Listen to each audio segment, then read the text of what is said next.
lá, antes de nós começarmos a passar os dados que estão lá naquela planilha padrão para o MS Project, eu quero te mostrar com um pouco mais de detalhe aonde nós vamos chegar. Então, aqui eu já tenho aquele material todo transferido. É o que nós vamos fazer a partir da próxima aula.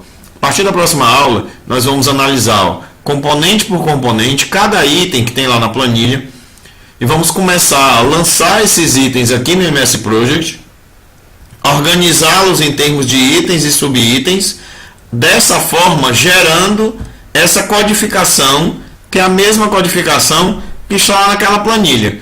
Além disso, nós vamos informar o código da tabela, vamos incluir as unidades de cada serviço e vamos, a partir do que está informado na planilha por quem elaborou o quantitativo, as quantidades, nós vamos pegar a quantidade de uma residência, quantidade de uma unidade habitacional e vamos aqui trabalhar na sua repetição. Então, esse é um formato de planilha para cálculo do orçamento do project muito interessante, porque você percebe que ele se aplica a casas, se aplica a edifícios, se aplica a diversas outras situações, comerciais, residenciais, etc. Inclusive, por exemplo, aqui, ó, eu tenho uma quantidade de repetição 12, porque, por exemplo, eu teria 12 meses de administração da obra. A minha obra é uma só, né? Mas eu tenho 12 meses, então eu posso ter quantidade de repetição diferente, o que me dá a habilidade de, dependendo da tipologia do projeto, eu posso informar pavimentos, por exemplo, de determinado padrão, eu tenho 5, 6, de outro padrão, eu tenho mais 7 ou 8. Ou no empreendimento como esse que são casas, eu tenho das 119, 50 casas são do modelo A e 69 casas poderiam ser do modelo B, se fosse o caso. Então aqui a gente tem como trabalhar dessa forma nessa planilha. Muito bem, então esses são os dados que vão ser lançados, que obrigatoriamente nós vamos ter que cadastrar, tá? Então, analisando o projeto, nós montaríamos aqui os itens e subitens, que no caso nós vamos utilizar a planilha que já está montada como referência. Definimos as unidades, sabendo qual é o serviço, eu também escolho o código da composição na planilha padrão do SINAP. Além disso, eu vou definir o número de repetições e a quantidade unitária de cada elemento que está sendo repetido, né? Se eu só tiver um dele, obviamente, eu chegaria aqui e deixaria 1 na quantidade de repetição, tá? Vou voltar aqui para o 119. E o que é que a planilha vai fazer na hora que nós executarmos a nossa rotina, executarmos esse nosso aplicativo aqui, ó, que está aqui em Alex Amarante, mas eu vou te ensinar depois como criar a aba com o seu nome, né? Você vai criar a sua aba, o seu nome da sua empresa e vai incluir esse botão aqui, Orçamento Sintético SINAP, com o código de processamento que vem nele, o código de automação. Bem, e o que é que ele faz? Ele vai fazer o seguinte, ele vai olhar para cada linha dessa e verá qual é a composição que está sendo procurada, por exemplo, 73948/16.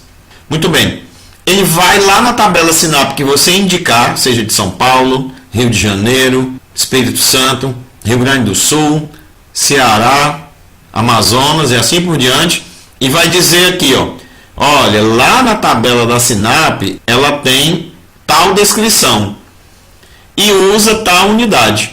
Por quê? Para que nós possamos, ao final do processo, verificar se não nos enganamos. Essa composição realmente se refere a esse tipo de serviço, porque esse texto foi o texto que eu digitei enquanto orçamentista lá na empresa, tá?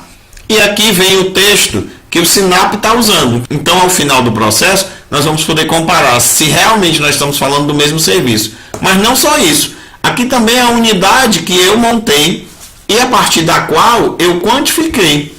E eu preciso ter certeza que a SINAP está trabalhando com a composição que usa como forma de mensuração a mesma unidade. Então, esses dois campos vão ser automaticamente preenchidos e eles vão nos ajudar a conferir se nós estamos trabalhando com a composição correta, seja da SINAP ou de outra planilha base que nós queiramos utilizar, que mais lá na frente nós vamos aprender também a utilizar outras planilhas. A partir daí, ó, ele vai calcular a quantidade total. O que é a quantidade total? O número de repetições vezes a quantidade unitária. Vai trazer lá da SINAP, por exemplo, nesse caso, ele vai trazer o custo unitário que ele encontrou nesse item. Um pequeno e importantíssimo detalhe é que você também vai poder informar Se você quer trabalhar com 100% desse preço, 101, 102, 103, 99, 98, 95, 96, quantos por cento você quer trabalhar daquele preço, aquele valor que está definido lá na tabela da Caixa, é a base 100. Você pode, a partir daí, definir se você quer mais ou menos percentualmente. Tendo feito isso, ele calcula aqui o custo total. Ao terminar, ele vai calcular o percentual do item para o item principal e vai calcular o percentual do item com relação ao orçamento total. E aí, com isso, nós vamos ter o nosso orçamento fechado. Essa tabela aqui é uma tabela exclusiva. Para quem tem o MS Project de forma normal, ela não existe. Eu construí essa tabela para poder trabalhar com os valores de orçamento. Você vai receber na aula do sistema, junto com o código do sistema, já a estrutura dessa tabela toda montada e vai poder trabalhar com ela aqui. O nome dela se chama Orçamento da Obra. Esse é o nome dessa tabela. Uma última observação, antes da gente concluir, você perceba que alguns campos aqui, alguns cabeçalhos, tem no começo um asterisco. Composição Sinap tem asterisco, unidade Sinap tem asterisco, quantidade total asterisco, custo unitário tem asterisco, custo total tem asterisco, item percentual do item, percentual total, vamos ter asterisco. Isso quer dizer que são os campos que vão ser trabalhados a partir do processamento do aplicativo, tá? E se você quiser depois fazer outra simulação com outra tabela de referência, como por exemplo a tabela de outro estado ou tabela de outro mês, você já entende que ele vai trabalhar e alterar sempre só esses campos que estão com o asterisco. Inclusive, se você, por exemplo, deletar e quiser apagar para fazer tudo de novo, você pode tranquilamente deletar o conteúdo desses campos, porque eles sempre serão os campos que vão ser recalculados na hora que você disparar essa rotina do orçamento sintético Sinap, ou seja, quando você usar esse nosso aplicativo, que você vai receber como bônus a partir da aula do cálculo do orçamento. Antes da aula de criar o orçamento, nós vamos ter uma aula específica para você criar essa guia. Você vai receber esse aplicativo no seu material complementar, você vai poder instalar, vai aprender detalhadamente, passo a passo, como instalar e criar esse botãozinho aqui, que vai fazer com que esse aplicativo, Pleno Alex Amarante Sinap Preço, comece a funcionar. E aí, nessa aula, nós vamos explicar os detalhes com relação ao local onde você guarda os arquivos, o nome dos arquivos que você guarda,